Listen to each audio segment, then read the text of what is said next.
And now, stay tuned for the mystery program that is unique among all mystery programs. Because even when you know who is guilty, you always receive a startling surprise at the final curtain. In the Signal Oil program, The Whistler.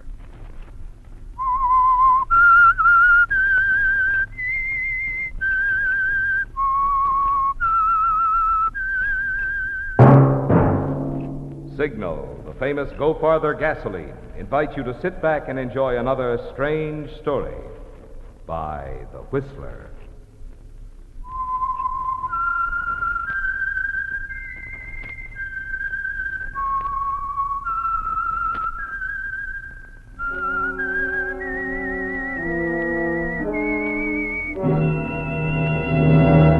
I am the Whistler, and I know many things, for I walk by night.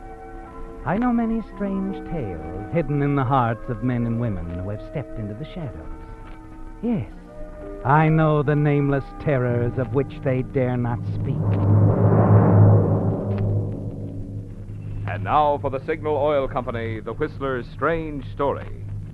Man in a Corner.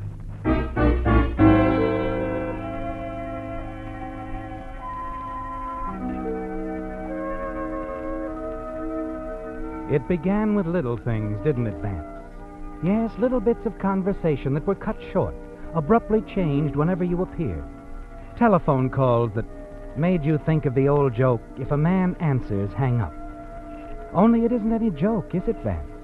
Not when you find yourself in a corner, wondering about your beautiful wife, Lydia, and your business partner, Frank Paris. The big trouble is they've been so clever about it. You're forced to wonder whether there really is anything between them or whether it's all a mistake, a product of your own overactive imagination. Because outwardly, they've given you no sure sign, no conclusive evidence. And at an informal get-together at your home in Malibu, Frank's actions are as natural and casual as a friend and business partner should be, while Lydia conducts herself with a calm and reserve that leave you completely confused. Your friends also enjoy her company. Look upon her as the perfect wife, and upon you as... Luckiest man in the world, that's what you are, Vance. I guess I am pretty lucky at that. I've been telling him that for years, ever since we've been in business together. I envy you, Vance. Well, I like that. Lydia may be my dearest friend, but I don't exactly crack a whip over you, Jim Benton. Not exactly, Ruth, but... Oh, now, Benton, wait a minute. This is becoming embarrassing. For my money, you boys are both lucky. Now, you see why I picked Frank as a business partner? He's not only smart, he's a diplomat, too. Oh, not smart enough to find me a wife like Ruth or Lydia. You see what I mean? Diplomat. Please. This conversation's getting too serious. Besides, I'll admit I'm a lucky woman to have Vance. Now, you see, why don't I get answers like that? Because it's time to go home. And if I start treating you too perfectly, you'll want to stay for one for the road. Oh, well, sure. Get his coat, Van. Oh, but it's still early. Oh, seriously, Jim's got an important meeting in the morning. We wouldn't have come at all except that, well, who turns down Vance and Lydia Lawrence? Why, sure, most wonderful little couple in the world. Successful, beautiful. Put your coat on. Oh, yeah. Pay no attention to me. Failure, ugly, Oh, bad Jim, disposition. you're a darling. Sure. Well, good night, you two, and thanks. Good night, Good night, Ruth. Ruth. Jim. Good night, Jim. I'm going to run, too. Good night, Lydia. Good night, Frank. See you at the office in the morning, Vance. Right, Frank. Good night. Nice couple, the Bentons. Todd. Lydia, Yes? are we that perfect couple they spoke about? What do you ask? Oh, I don't know. Skip it, huh? I think so. I'm tired, dear. Do you mind if I... No. Go ahead. I think I'll go out for a breath of air. Good night. Good night.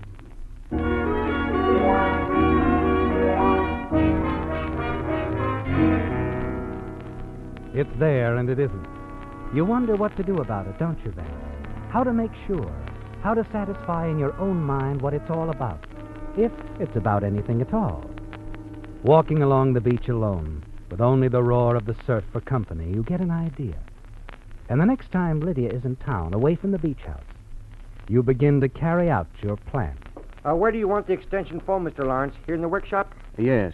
It's been a terrible inconvenience running up into the house every time I get a call. It seems like people always want you just when you're getting started at something. Seems so, all right. This workshop doesn't look as if you use it much, though. Oh, no, I haven't lately. But I'll be getting going on my hobby again. Things are easing up at the office. Uh-huh. Wish I could say the same. Right here on the workbench okay for the phone, Mr. Lawrence? No, it'll be in the way. Perhaps inside one of these cabinets. Anywhere you say. Now, just how does this work? I won't get a ring down here, will I? No, not if we hook a cutout switch on this phone. You'll hear it on the phone in the living room anyway, and you can just pick it up here. Fine. It'll be handy for you, all right. Oh, yes. It's going to be very handy.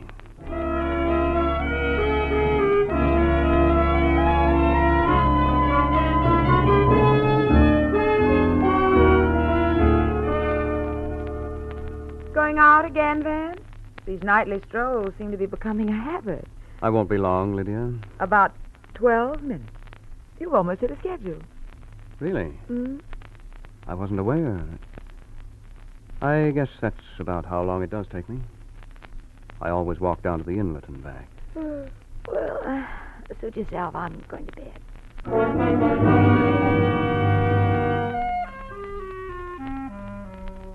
Strange that she'd know exactly how long you take each night, isn't it, Van? Because so far you haven't caught anything out of line. No calls from Frank since you had the extension put in. You're certain Lydia doesn't suspect that you've been in your workshop these past 4 nights instead of out walking. Yes, in the workshop, waiting, listening for her to get a call. 4 nights and no luck. Or maybe you're in luck, Vance. Perhaps you've been entirely wrong about Frank and Lydia. You stare at the phone, wonder if it will ever ring, if Frank will ever call. And then it hits you. Perhaps he won't have to call Lydia. Yes, Vance. Now that Lydia thinks you're safely out of the house, she might call him. Your hand jerks out compulsively to the phone. Then quietly you lift the receiver. And I just this minute remembered the party, darling. I'm terribly sorry. We wondered what happened to you. I'm sure I'm not flattered that you just forgot about it. It's shameless, I know, Ruth. Actually, Vance seemed a little tired when he got home from the office this evening, and well, I guess my concern over him just about pushed everything else from my mind. Oh, he isn't ill, I hope. Virus or anything, Lydia? Oh, no, it isn't anything like that, I'm sure. In fact, right now he's taking his constitutional, walking along the beach. And you're not with him? I didn't think you two could stand to be separated even that long. I permit him a few minutes to himself every once in a while. How's the party going? It sounds gay enough. It's taking on form. Oh, I am sorry you couldn't make it. I am too, really, and do please forgive me for not calling sooner. I don't quite understand it myself, but I want you to. Of course I do, Lydia. We'll make it another time, Soon, I hope, Ruth. My best to Vance. Thank you, dear. Well, good night. Good night.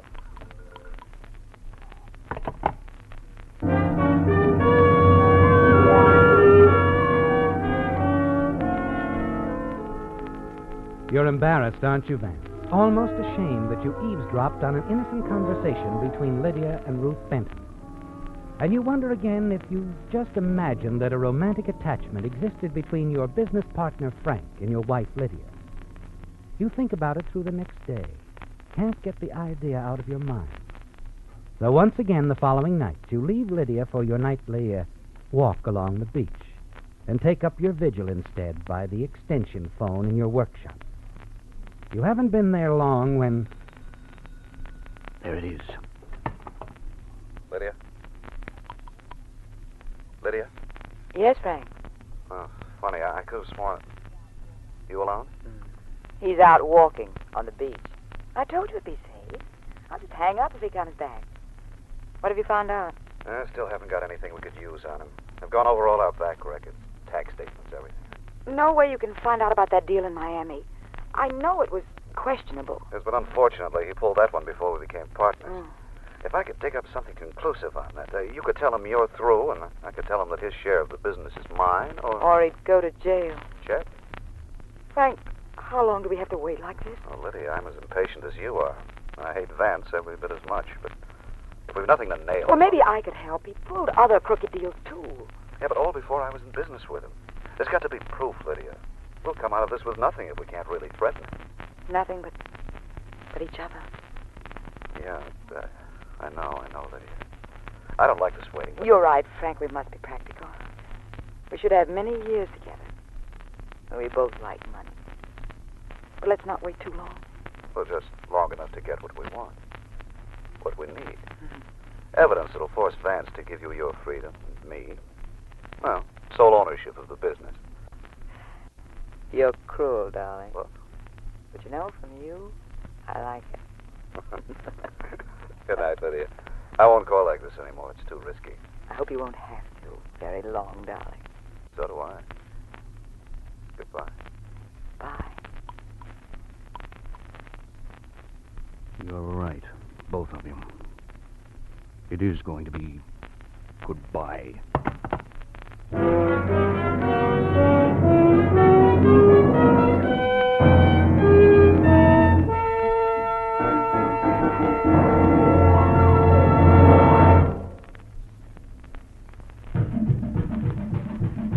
Engine wear, engine wear, engine wear. Engine wear. It's one of the principal reasons drivers have to spend big sums of money having their motors overhauled. Engine wear. It's one of the principal reasons motors lose pep and power, get fewer miles per gallon of gas. Engine wear. It's one of the principal reasons cars gradually use more and more oil until eventually they become oil eaters. No wonder automotive and petroleum engineers for years have sought ways to reduce engine wear. And now at last, Signal reports startling success with an amazing new motor oil that reduces by 50% engine wear due to lubrication. That means your car can now keep its like-new pep and power twice as long. It means you can now enjoy low oil consumption twice as long if your car isn't already an oil eater. So if you want to be good to your car and your pocketbook too, drain out that lazy old motor oil. Have a Signal dealer refill your crankcase this week with Signal Premium, the amazing new Signal oil that reduces engine wear due to lubrication 50%. Engine wear, engine wear, engine wear.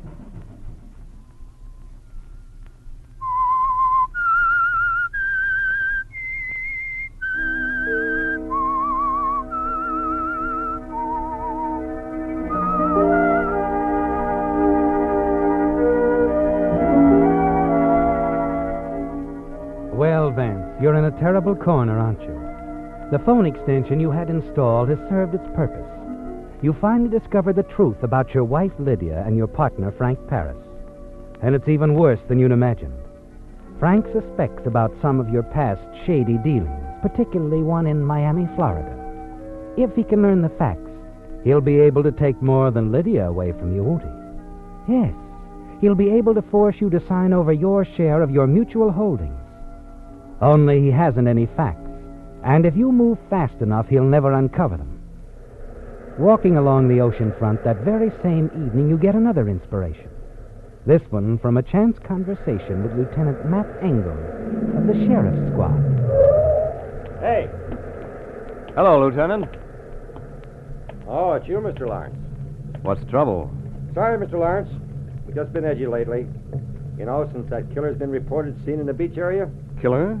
Seen around here? Mm. Oh, it seems like I did read something about it. You didn't think that I... No harm in checking. Say, how have you been?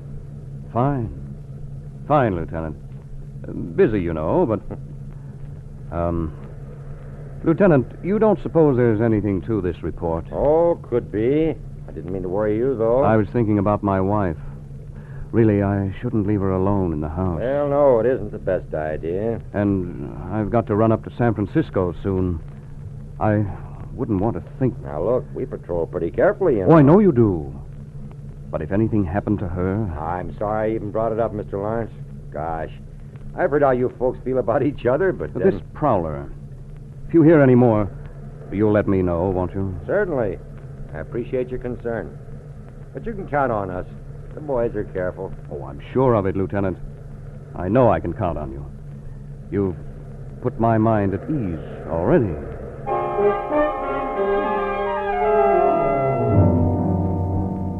It's done, isn't it, Vance? You've made the lieutenant well aware of your concern about the danger which lurks close by. And now you're ready for the next step. The very next night, you arrange for your partner, Frank Paris, to stop by the house at Malibu for cocktails and small talk. Talk which they believe they're carrying off very well. Oh, it's a wonderful story, Frank, really. Well, so help me. It's true that they tell me it set old man Simpson back $5,000. Oh, no, Frank. Come. True, really, Vance, so help me. You mean to tell me a man like Simpson would fall for an old gag like that? Good heavens, that Spanish prisoner routine is as old as the con game itself. Could be, but apparently it all sounded brand new to Simpson. And I thought he was one of the smart men in town. Well, it just goes to show, Vance, sometimes the smarter they are, the easier they're fooled, huh? I don't know, Frank. I don't know about that. Darling, we're running out of martinis. What? Oh, yes, of course. Excuse me. Sure, Vance. Well, come on. As Lydia and Frank go on chatting, you stroll back to the kitchen. Then quickly you slip out into the hall, hurry to the closet. You find what you're looking for in the pocket of Frank's overcoat. Yes, one of his gloves. Exhibit A, Vance.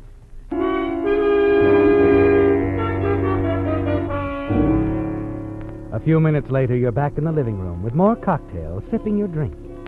And then an idea occurs to you as Frank opens his cigarette case, offers it to Lydia. Oh, thank you, Frank. Yeah. Now, as I was saying, this cocky chap turns to the sailor and... May I? What? One of your cigarettes, Frank. I've heard so much about that special brand of yours. You smoking a cigarette, Vance? Just thought I'd like to try one, that's all. Well, of course. Here you are, old man. Thanks. Go on with your story, Frank. I didn't mean to interrupt. Oh, yeah. Well, anyway, this cockney chap wheels around and faces the sailor. Here, my lad, he says. Now, what I'm going to tell you... You light the cigarette, take a few puffs, and leave it in the ashtray. Exhibit B, Vance. The evidence against Frank Paris is building, isn't it? And there's more. Yes, the glass he holds in his hand. The cocktail glass with his fingerprints on it. You'll want that, too, won't you, Vance? After Frank leaves, you go to your workshop, open a cabinet, look at the evidence it contains. Evidence against your partner, Frank Paris. A half-smoked cigarette, his special brand, Vance. And a glove, his glove. And a cocktail glass with his fingerprints on it. Yes, it's all the evidence you'll need, isn't it? You close the cabinet and lock it. Now you're ready for the next step, the next move. You make it the following day with a call to the airline's office. And then late the same afternoon, you hurry back to the house. You're in the bedroom when you hear the front door close. And shortly after that, Lydia makes her appearance. Why, darling, you're home early. Oh, packing? Yes, I've got to run up to San Francisco. Oh. Got a call a while ago on the Clark account. I think I can save it if I see Clark personally. Phone Frank and tell him, will you? Oh, sure. My plane leaves in 45 minutes. Drive me out? Good. How long will you be gone? Oh, several days. Going to miss me? Dreadfully. Oh, but I will, darling. Of course, Lydia. Of course.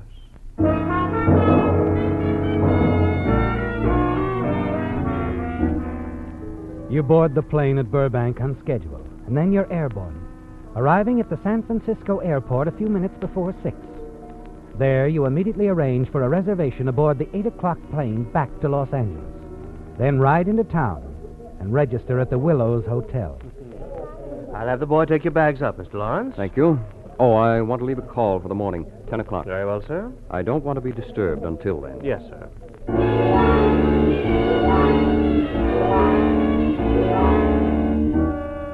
You wait in your room a few minutes, then slip downstairs, hurry across the lobby unseen by the desk clerk, take a taxi back to the airport. You board the 8 o'clock plane, and you're on your way back to Los Angeles.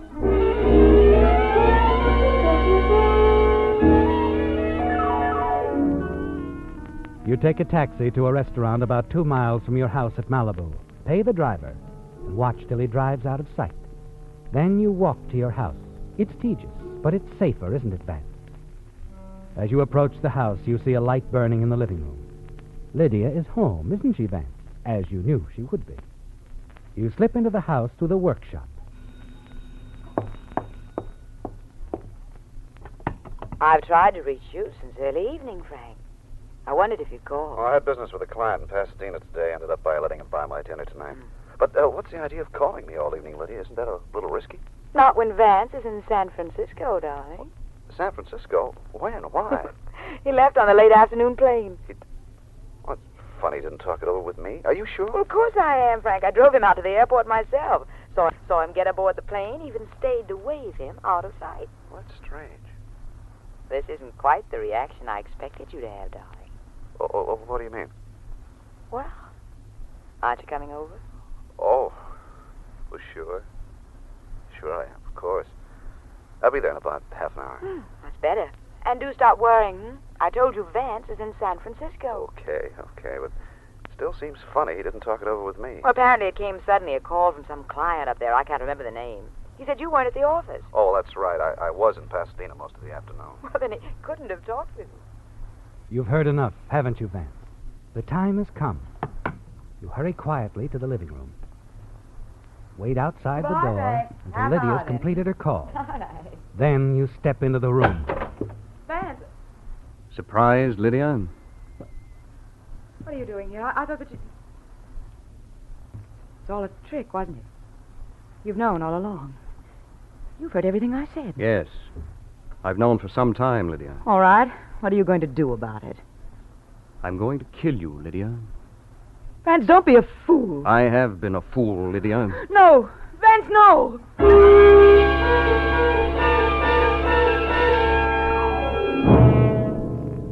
It's all over very quickly, isn't it, Vance? Lydia is dead, and now you've got to move carefully.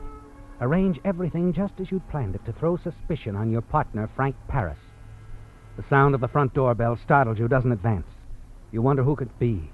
Certainly not Frank. He couldn't have arrived this soon. You move down the hall to the front door and listen. Oh, ring again, sweetheart. They must be home. There's a light on in the living room. Well, they could have gone off. Forgotten Oh, it. go on. Buzz the buzzer.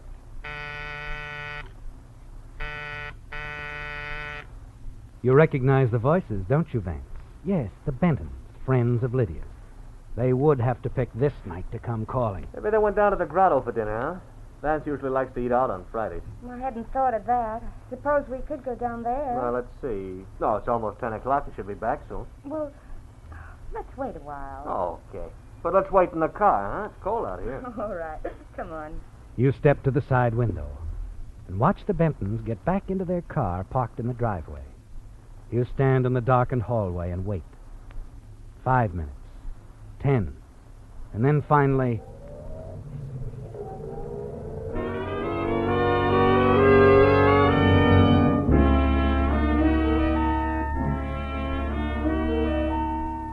They've gone, Vance.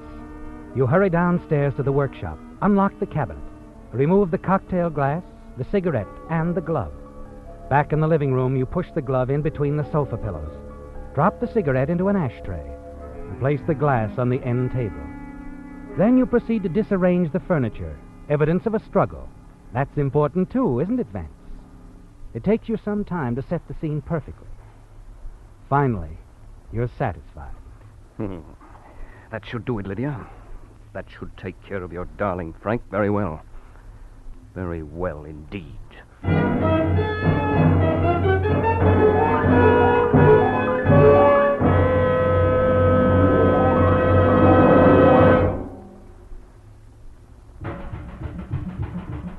Engine wear, engine wear, engine wear.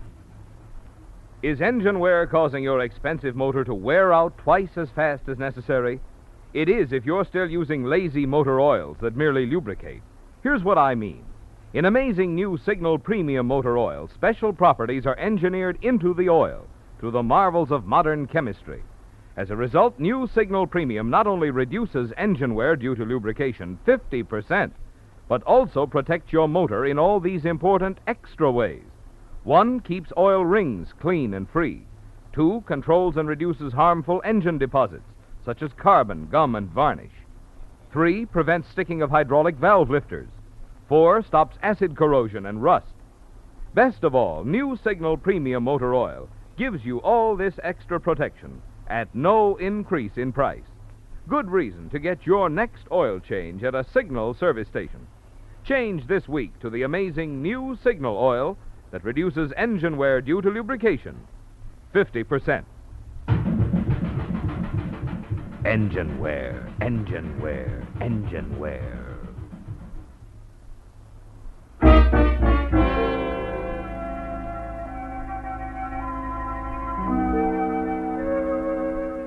It's perfect, isn't it, Vance?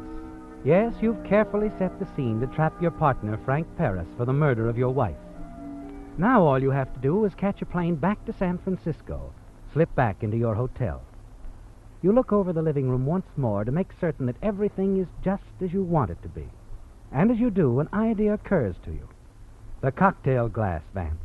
It certainly would have been knocked over in the struggle. You place it carefully on the floor near your wife's body. Turn the end table over on its side. Then as you step back... Hello, Mr. Lawrence. What? Lieutenant.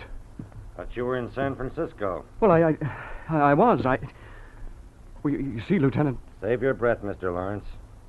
I've been watching you for the past 5 minutes. Quite a little scene setter, aren't you? Look, if you'll let me explain... Like I said, save it for your lawyer. He'd better be a good one. What are you doing here? Why did you come? Just keeping an eye on things. You wanted me to, remember? You were so concerned about your wife's safety. When I learned you were in San Francisco, I decided I'd stop by and make sure everything was okay. I called her on the phone a little while ago, but the line was busy. You called? Yeah, several times. But the line was busy so long, I thought I'd better come out and investigate. Incidentally, I came into the house through your workshop, and I found out why I couldn't get through on the phone. What do you mean? That extension phone you have in your workshop, Vance. Someone left it off the hook.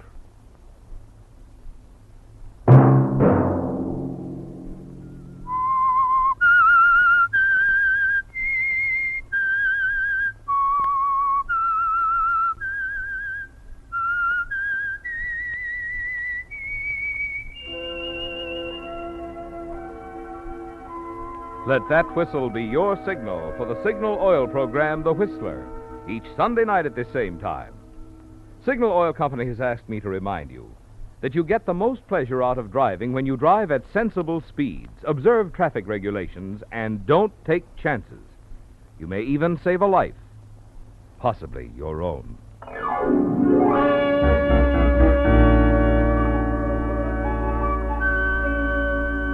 Featured in tonight's story were Bill Foreman, Les Tremaine, Betty Lou Gerson, Elizabeth Ruth, Hy Averback, Larry Dobkin, and Herbert Litton.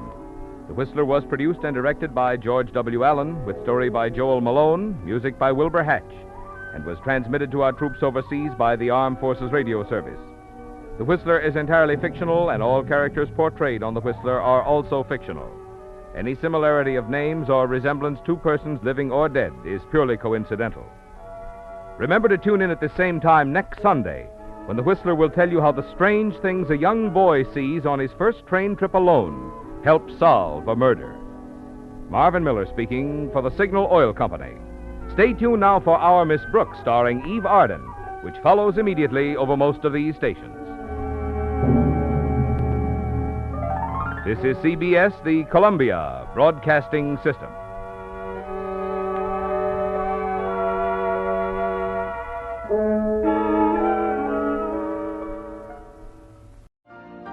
You've been listening to the OTR Gold Network.